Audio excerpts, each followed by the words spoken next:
Hey up everyone, welcome back to York City. It's Champions League knockout time and we have a healthy lead going into the second leg with Real Madrid. Can we progress in this competition? It's the only one really left we need to conquer. But there's some still bloody good teams left in it even if we do get past Real Madrid here.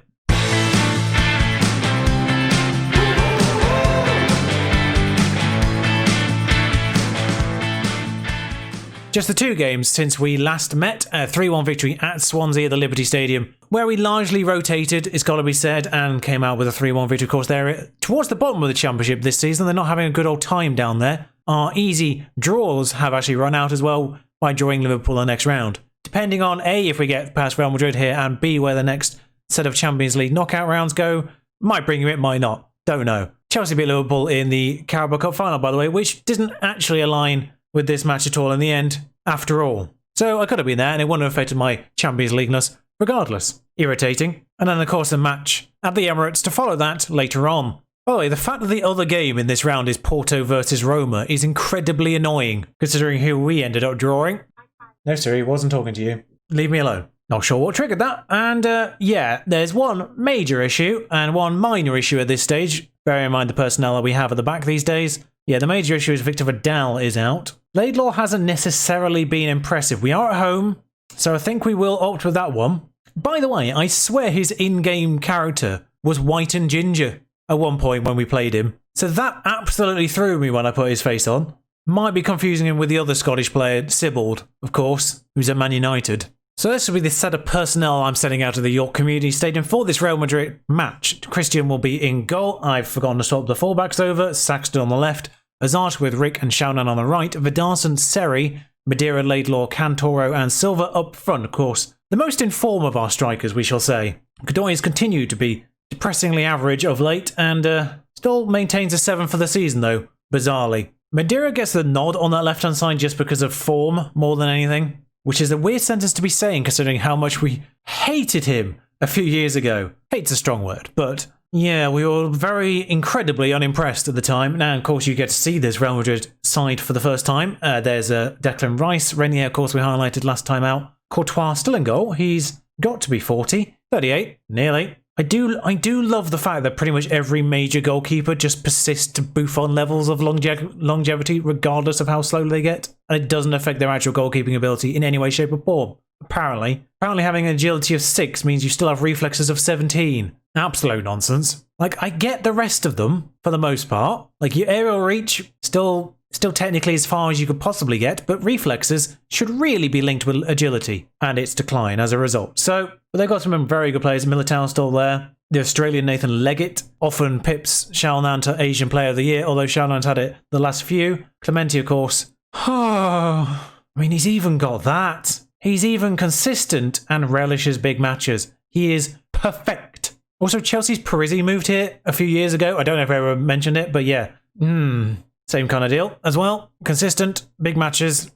They've got a big match side. Strange that they ended up 4-0 down last time out, though. Of course, Declan Rice. Don't know if I mentioned him or not, but there he is. At his club rather than his nation. By the way, in case I never addressed that in any video that you've seen, I'm fairly certain I obviously mentioned it in the original England episodes, but if you've been wondering where Declan Rice has gone, it's here. Because obviously he does develop and he does tend to end up at big sides. He's at Real Madrid. Oh God, they've scored. It was from a corner. It started pinging around a bit, and I got a bit complacent on the commentary there, if I'm honest. Leggett punts that one in. It gets headed out.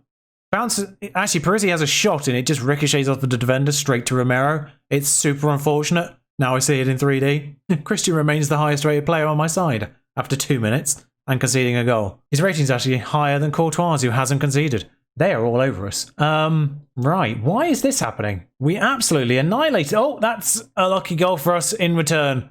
Alois Silva. Deflection. I'm not really sure that should count as his goal. I'm fairly certain that deflection carried it in and it was going wide initially. Oh, it's hard to tell on that speed at that angle, but I'm fairly certain that was actually heading wide and it shouldn't have counted as a goal for us rather than an own goal. But okay, Cantoro's booked. Silva, by the way, is the only outfield player on a booking warning for the next round. Yeah, the striker. No idea. No idea. Got 3 on the bench on booking warnings, admittedly, but well, Shaunan has fouled a player outside the box, but they're going to look at it. Have I got a book? Probably got enough time to go to my bookshelf in my bedroom by the time he gets off here. Oh, it's outside the box. It's a free kick. Yeah, we all saw it with our own 2 eyes. I think he's going to book Shaunan tomorrow I love the fact everyone else was playing musical statues while that was going on, by the way. Like it, Parisi, that was a really cheeky free kick and we got away with it. Great block involved there. Yeah, I'm not really going to aggressively get Madeira is actually more tired than I realised. I actually swapped him out. I swapped Carpentier out there partially because he was on 90%. Oh, for God's sake. You know, I am denied about putting Simpara on the bench. Laidlaw play out on that side? Right, just tweak a few little things. Laidlaw's gone out to the left, Madeira's gone out to the right. Cantoro's come off because he was on a booking as well. No other reason for that. Just can't really risk a second player getting sent off now. Ah, dear. And cautious, I think, is probably the aim of the day right now. Porto versus Roma is incredibly boring in comparison. Clementi, it does mean this middle of the park is super open for them. Oh, that's a good save. Obviously where Laidlaw was. I'm 50-50 about playing Laidlaw like directly on the left or just in, still on the left-hand side of the attacking. I might just move him in a bit. Most people are motivated and focused, so I'll leave it at that. And I'll also obviously slow it down when we've got the ball in the process. Despite the fact we don't play for set pieces, we don't seem to be having any. That's a goal. Christ on a bike. Now, worth noting, they do need to get to 4 for this to be a problem. Bloody hell, Renier. Sorry, I mean, when he struck that, I was silent in admiration, but I mean, I know what you can do, actually. I had him for Southampton. It's all them, though, which is super irritating. You know what? I'm going to be less cautious. I'm going to be less cautious here because that one goes close. I feel like if we act like we're in trouble, then we're going to get in trouble. Saxton, I don't know how he's got past their number 6 there, but he has. Silva plays a 1-2 off Edem Militao, gives it back to Saxton, and he hits the post. He said it was saved, actually. All right, then. It's another set piece for them, and oh, that's super unfortunate. Simpara was, yeah, just a ricochet ball there. Okay, squeaky bum time. Oh no, he actually does kick it. In 2D, that looked less bad. Oh, for God's sake. Stop being penned in, lads. Get the ball up. I might need to go more direct here. This might be more sensible. Sorry. Oh, hello. Has Parisi just been sent off here? I paused that directly in the middle of that challenge, and suddenly it's 10 men all, and their advantage is gone. They're still playing positively, though, which is fine. Madeira's headed wide. Maybe 5-5 in aggregate, but we did score the 4 away goals, of course, so just keep that in mind as they come forward again here. This is irritating. Hang on, they've removed their right-hand-sided player, so we should focus down the left, where we don't have a player. Of course they don't. I'll edit the personnel to make that better. Momentarily, I'll just stick him back on the left-hand side. Because Seri is sort of Mazzalaing over on this right-hand side, hopefully that'll be okay. Actually, I just realised, might just bob Vidarson a bit further back in this sense. Provide a bit more cover there. Actually, in that regard, how good has Vidarson been in this game? 6.7. It's better than... I'm just changing the midfield roles up a little bit here. That, hopefully, isn't quite as bad. In fact, I may just move Tekka over slightly as well, just to compensate. Just to give it a bit more protection on that right-hand side. I've made all 3 changes, though, which is problematic. Laidlaw was on a 6.4, so I had no hesitation taking him off. Man, a little more from the boys in the last 5 minutes, and this is getting incredibly tense as injury time ticks away. 93, 94, gone. Oh, that was more tense than it needed to be. Christian had gone 211 minutes without conceding. Bear in mind, he didn't play against Swansea. It just dawned on me, I forgot to bring you the result. I didn't actually go into detail on the result of the other match we played. It was 0-0 against Sheffield United. It was dull as heck.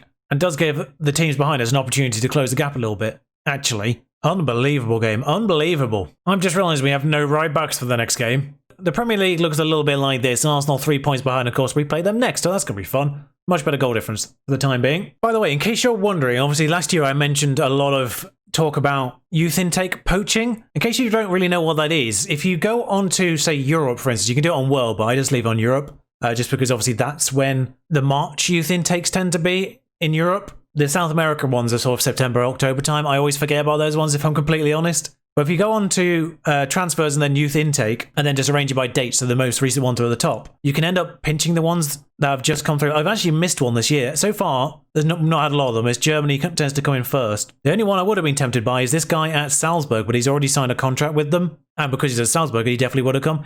The termination of 8 worries me, but the fact he's worth 325k at 16 at Salzburg is a lot. Now, it's worth noting, I had this guy highlighted before, he's worth 350k, but he's at Bayern Munich. So it's all about finding those players. That's the main indicator, the value. And it's value relative to the club, because even their worst players, I mean, that was actually quite good, 205k, seemingly. Got a good few markers already at 15 years old. Actually, he might have signed a contract already, actually. This is actually normally another clue of how good they are, is how good they think they are. Because if they just ask to be a youngster when you try to poach them, that's usually an indicator they're maybe not quite as good as you thought they were. fact that he's saying future prospects straight off the bat, because you can't scout them, of course, in time. And then their wage demands is usually the third one. The last marker point is the compensation they want. Now, the compensation is quite low, so that makes me think no, but it's low risk, 5k. If he does decide to say yes, then in he comes. There's no big deal if he doesn't come in. Of course, he's 15, so it'll be 3 years. You may never see him in this save if I'm done with that by then. But that's how you do it. Check back every day or two, really, because they don't necessarily sign on the day.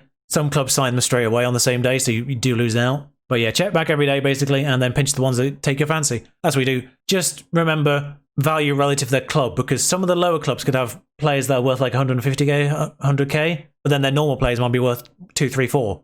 It's honestly just sort of training your brain to recognize the patterns and sort of recognize which clubs have high value youth players in the first place and which ones don't. So you can work out which ones stand out in that regard. Obviously, if the stats stand out, then that's usually a good indicator in the first place. And as a general rule of thumb, don't sign anyone with a determination less than 10, is my kind of rule. But that Salzburg one kind of stood out enough otherwise to make me tempted with the 8 determination. You can always train it, of course, but 10 is usually my baseline because then it's less to train out. Just realised I did all that explanation in the middle of what was one excellent game and then could be another one. So this might be a long episode, sorry folks. But it's just that kind of season and I'm doing it right now, so I figured it'd be worth looping you in a little bit. That's where Claudel came from last year in particular. The one that's just come through this January. I'm not sure if there's any this summer actually, but there's definitely some next January from last year's poaching. I've not really done a lot of it this year in this game, in this save so far. Last summer was the first time I went hard on it with York, because obviously you've got to have the expendable funds to do it with the compensation. But when you've still got a transfer budget of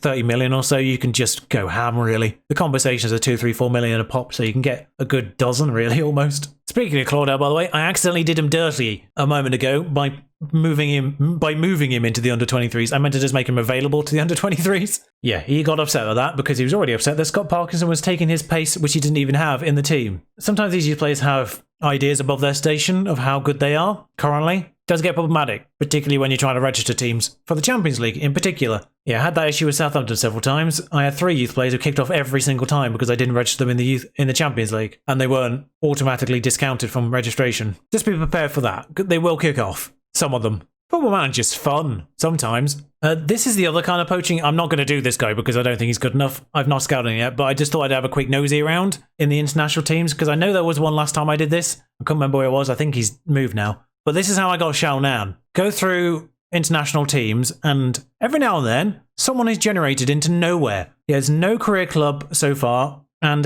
yeah, I might actually give him a scout. No idea. But he's 18. He doesn't look any good, but I've scouted him just because I'm here now. I feel bad. But he's in the under-21s team, but no actual club side. This just happens. It's how I got Xiaonan. It's how I got Medina. There's a couple more in the youth system with me right now. You're probably never going to see them. I don't think they're going to get good enough for Premier League football, but they're free to sign, and you can obviously sell them on for something. And in fact, this Sweden under-21 side actually has 2. Just to point that out, I'll give the other one a scout as well while we're at it. That's more of a tip for obviously lower down, like we had with Xiaonan. We brought him in League 2, and he's still here. So that one's developed obviously all the way through. Medina kind of capped out at lower Premier League level, which isn't too bad, of course, but considering when we picked him up. Oh, he's actually said yes. I wasn't expecting this, to be honest, but in he comes. 1 million out of our budget, basically. No problem. If he turns out all right, he turns out all right. If he doesn't, he doesn't. Probably won't even get to the point when he signs, but never mind. But yeah, there's essentially the 2 methods of signing youngsters, in particular, cheaply, and then being able to sell them for a profit. Of course, when you lower down the leagues with very little money, then the international new gens is, and I have no other way to call them other than international new gens because they just appear out of nowhere. Obviously a way to go, and then once you've got a bit of money in the bank, you've got a bit of leftover transfer budget, then just nick as many youth players as you like, and then you can turn them on for a profit later down the line if they aren't good enough for you as a first team player, of course. So I'm just thinking about this Arsenal game. People are mostly fit for it. The only change I'm going to make is bob on to the one with the defensive midfielder with Teko in the back line, just because, I mean, his average for the last 5 is still 7 for Laidlaw, but I just feel this works a little bit better away from home in particular, so we will stick with this formation, and that's the only change I'm going to make. Despite the performance last time out, I don't really feel the need to change it in the first 11, because really the ones that would come in the positions where they are in form are the same ones that were in form in the first 11 in the first place. So, problematic. Yes, the only change is Teko for Laidlaw, and off we go again. A highlight 1 minute into the game does worry me somewhat, and I don't know why I'm looking at the bottom of the table. There we are. Back to the top. Vidarsson charges forward and finds Teko in the middle there. That's one advantage of the defensive midfielder. There's always a player just sort of lurking behind at the base of this sort of V shape, of course. Just ready to lay it back to you and switch it out to the opposite side. Cantoro now in space. Oh my god, he's lashed that in 1 minute into the game, 1-0. Wow. I was not expecting that from Tomas Cantoro. Got to say that name correctly. Xiaonan finds Cantoro in all the space and wham. Goalkeeper completely wrong-footed and made a mug of. Who's their goalkeeper these days? Oh, it's still Meret. Only 33. Pretty good. They still have Guendouzi in their side. Intriguingly, considering what has happened in real life. Vidarson. Not sure how much longer he's going to be at Arsenal. That was rubbish. Why was that even a highlight? Like, it was such a bad shot. That makes me worry for the rest of the game now. If we're seeing highlights like, oh, good God, that nearly went in. I mean, Christian nearly did a Schmeichel there. Nearly Schmeicheled it into his own net. Of course, if you are not long-term viewers and have rightfully probably bypassed the Bradford save, you will have no idea what a Schmeicheling is. It's essentially when it comes off the post or crossbar, and then the goalkeeper, and then it's into the goal. Only really happens in Football Manager. Very, very rarely happens in real life. But it happens far more often on here. So, happened to Schmeichel in the 3rd episode of York, and that has stuck for me ever since. In case you're wondering, I don't know if I've ever used the term in this save so far. Probably have. It's been 150 episodes. 150 episodes, by the way. Almost forgot. Paxton? Nope. These are rubbish highlights. I'm not going to lie. Like, I'm not going to sugarcoat it. This is a rubbish highlight match. Where the anyone's playing? Right, so that's seemingly dealt with. The fact that it's lingering in our box does worry me, but there is space out here for Cantoro if someone can just use their eyes. Oh, they found Madeira on the opposite side, who had actually equal amount of space almost. He is injured, but there's 5 minutes to half time, so we'll just worry that one in a moment. And, wide? Yeah, if this is the quality of highlight we're getting. Yeah, we are the only game.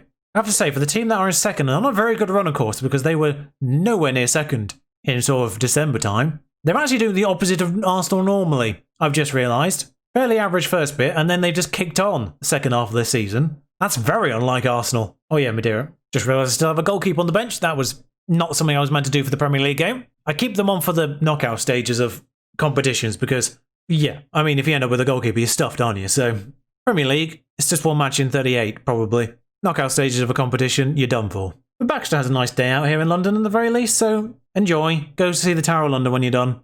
London Eye, Madame Tussauds. They're fun. I think this might be the last time we have to go to London, thinking about it, because we played Chelsea and Tottenham away in the same week, didn't we? Over Christmas. You probably weren't in that one, were you, Baxter? Were you the main goalkeeper then? I can't remember. I think I switched you over in January, so you probably were. Rhymes on. Oh, I just realised how late in the match it is. Godoy gets some minutes. I mean, if he could score, that would be bloody great. Apparently it's been 15 hours. He scored 10 goals at the start of the season and then just stopped. Azata, Teko, Azata. Oh, where's my soundboard? I want to say the hello there. Hello there. I'll just do it manually. It did take a deflection, gotta be said, but I would probably argue he was hitting the post and in regardless. So he scored in the 2nd minute and the 92nd minute. Anyone who was here in the middle of that match did not get their money's worth. Anyone who got here late and left early, mistake. I mean, it's a nice victory. I can't really say I'm pleased with the way they played. They did have 9 shots on target and they did dominate and they didn't let them have a single shot on target. So maybe I shouldn't be too critical. I mean, yeah, not letting Arsenal have a shot on target at their ground when they're on a great run. I mean, yeah, arguably, since they last played us in December, they have drawn 5 games and won the rest. They're in the Euro Cup too, though, against teams like Heerenveen, who they're drawing against, apparently. No disrespect to Heerenveen, but how are you supposed to pronounce that? But yeah, this was the kicker, though. Back-to-back wins against United and Tottenham. 6 points clear, 8 games to go. I didn't think we were going to defend this title after the first few weeks. And apart from Man City, our run-in is kind. They're the only big boys left in our 8 games remaining. I did not even realise that. Oh boy, it's going to take something special to cock this up then. So tune in to find out how we manage that. The Champions League has popped in later than the Liverpool quarterfinal, so we won't bother with that. When do we find out who that is? Oh, it's on the Friday. I have to play another match before we get that drawn. So no. Bring you back for the next round of the Champions League. Until then, thank you for watching. Ta-ra.